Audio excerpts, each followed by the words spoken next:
प्रिय विद्यार्थियों, आप सभी का विजडम क्लासेस जगदीशपुर में स्वागत है। आज हम लोग टाइम और टेंस के बारे में जानेंगे।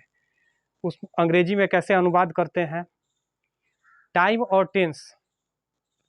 टाइम क्या है? एक धारणा है जो सदा गतिमान रहता है, और टेंस क्रिया का रूप है जो यह बतलाता है कि कौन सा काम कब हो रहा है, होगा या हुआ। तीनों टेंस में बताता है। टेंस मुख्यतः तीन प्रकार के होते हैं: प्रेजेंट टेंस, पास्ट टेंस और फ्यूचर टेंस।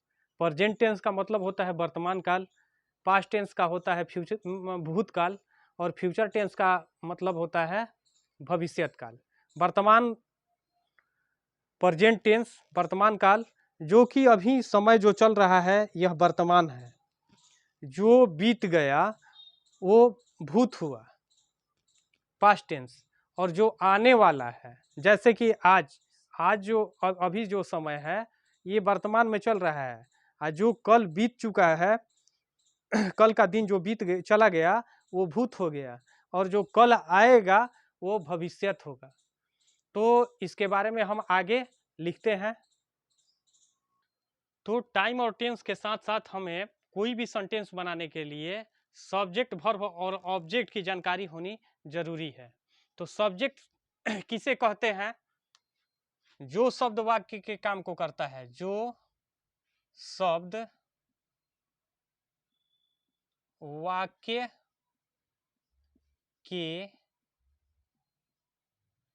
काम को करता है उसे सब्जेक्ट कहते हैं।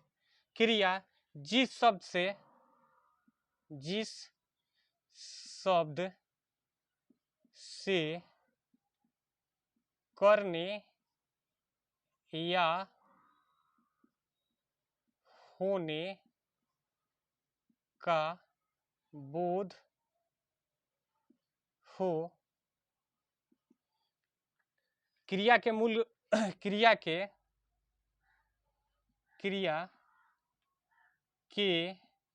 मूल रूप के अंत में ना लगा रहता है, ना लगा रहता है। जैसे पढ़ना, जैसे पढ़ना, खेलना, उठना, बैठना,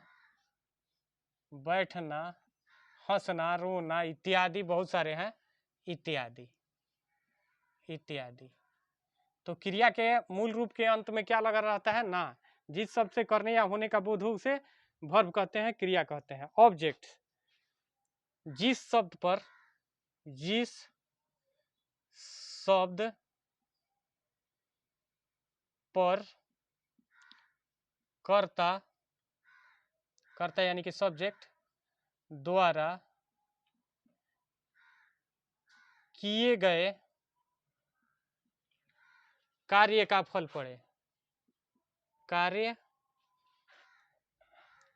का फल पड़े। अब इसे वाक्य द्वारा हम समझेंगे। जिस शब्द पर कर्ता द्वारा किए गए कार्य का फल पड़े उसे ऑब्जेक्ट कहते हैं। जैसे में अब देखिए, जैसे राम आम खाता है, आम खाता है। तो आम खाने का काम कौन कर रहा है? राम। तो इस सब्जेक्ट होगा, इसे एस से डिनोट करते हैं। खाना, पढ़ना, लिखना, उठना, बैठना ये सब वर्ब होता है। और राम क्या खा रहा है? तो आम खा रहा है। तो आम क्या हो रहा है? खाने का फल किस पर पड़ रहा है? आम पर। तो ऑब्जेक्ट। मैं घर जाता हूं, मैं घर जाता हूं। घर जाने का काम कौन कर रहा है? मैं। तो इस सब्जेक्ट हो गया, जाना वर्ब हो गया, और कहाँ जा रहा है? तो घर। तो ये ऑब्जेक्ट हो गया। अब इसके बाद तुम पत्र लिखते हो, तुम पत्र लिखते हो। पत्र लिखने का काम तुम कर रहा है, इसलिए ये सब्जेक्ट हो गया, लिखना वर्ब हो गया, और ये हो गया ऑब्जेक्ट। सब्जेक्ट ऑब्जेक्ट और वर्ब आप समझ चुके हैं। किसी भी सेंटेंस को बनाने के लिए इन तीनों चीज़ों की ज़रूरत होती है। तो चलिए इसके साथ हमें पर्सन भी जानना जरूरी है। पर्सन, पर्सन पुरुष। अब देखिए पर्सन 3 होते हैं, और इसमें क्या होता है, first person FIRST person, second person second person, third person.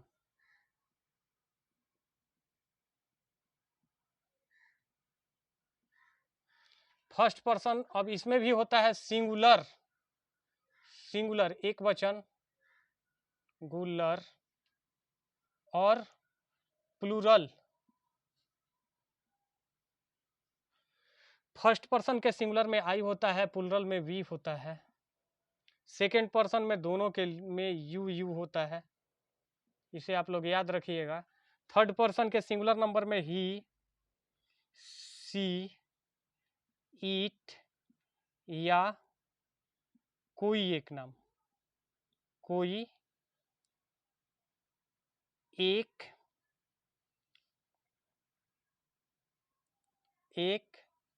नाम। प्लूरल में इन सभी के लिए क्या होता है, दे। तो आप लोग पर्सन याद रखिएगा, क्योंकि टेंस में पर्सन पर्सन के अनुसार ही हम वर्ब का रूप चेंज करते हैं। तो चलिए अब हम टेंस से स्टार्ट करते हैं। टाइम यह एक धारणा है जो सदा गतिमान रहता है। टेंस यह क्रिया का रूप है जो यह बतलाता है कि कौन सा काम कब हो रहा है, हुआ या होगा। टेंस मुख्यतः 3 प्रकार के होते हैं। आधुनिक ग्रामर में तो 2 ही प्रकार का दिया है। टेंस मुख्यतः 3 प्रकार के होते हैं, प्रकार के होते हैं। पहला present tense,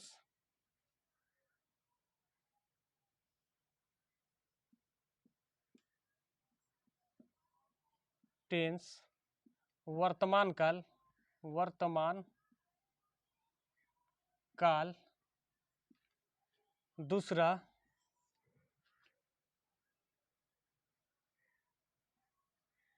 past tense, tense भूतकाल।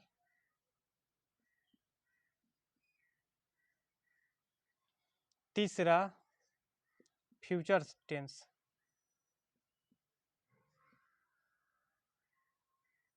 टेंस भविष्यत काल, भविष्यत काल। प्रेजेंट टेंस जो अभी समय चल रहा है उसे प्रेजेंट बोलेंगे, जो बीत गया उसे भूत बोलेंगे, भूत भूतकाल बोलेंगे, और जो आने वाला है उसे भविष्यत काल। अब प्रत्येक टेंस के 4 भेद होते हैं। प्रत्येक टेंस के 4 भेद होते हैं। अब प्रत्येक टेंस के 4 भेद होते हैं, तो चलिए हम आगे लिखते हैं।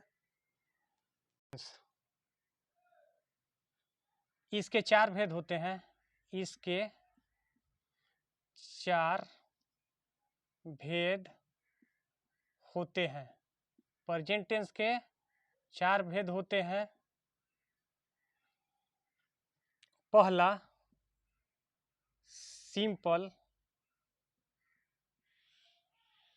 प्रेजेंट टेंस या present indefinite tense, present indefinite tense. दूसरा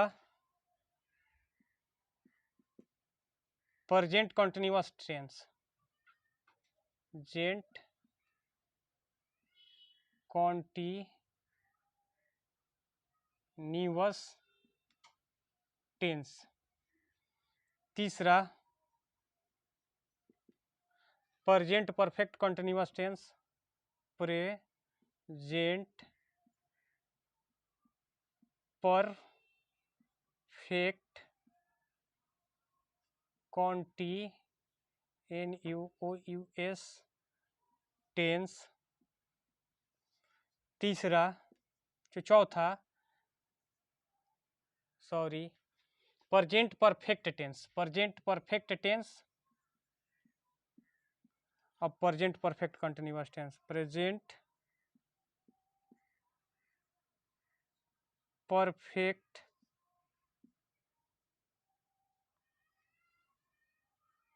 कॉन्टिन्यूअस टेंस।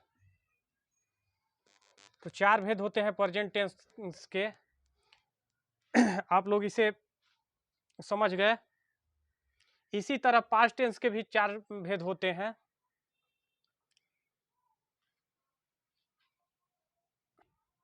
इसके भी चार भेद होते हैं। Simple past tense, past indefinite tense, past continuous tense, past perfect tense, past perfect continuous tense. इसी तरह फ्यूचर के भी चार भेद होते हैं। फ्यूचर टेंस के भी चार भेद होते हैं। सिंपल फ्यूचर टेंस या future indefinite tense, future continuous tense, future perfect tense, future perfect continuous tense. तो आप लोग present PRESENT present, past PAST past, और फ्यूचर FUTURE फ्यूचर, इस सब का स्पेलिंग भी याद कीजिएगा, क्योंकि लिखने में काम देगा। बोल बोल करके लिखवाने में आप लोगों को दिक्कत नहीं होगा। अब देखिए इंडेफिनिट, INDEFINITE, कॉन्टिन्यूअस का स्पेलिंग याद रखिएगा, CONTINUOUS, कॉन्टिन्यूअस। परफेक्ट PERFECT, ये सब याद रखिएगा, क्योंकि बोलकर लिखवाएंगे तब आप लोगों को कभी दिक्कत ना हो।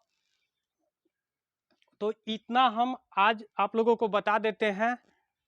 अगर इसके बाद में अब एक एक करके, अब प्रत्येक के तो चार चार भेद हो गए, प्रत्येक के चार चार भेद, अब तो चढ़ती हैं 12 टेंस हो गए। तो एक एक को करके हम अलग अलग से फिर बताएंगे। धन्यवाद।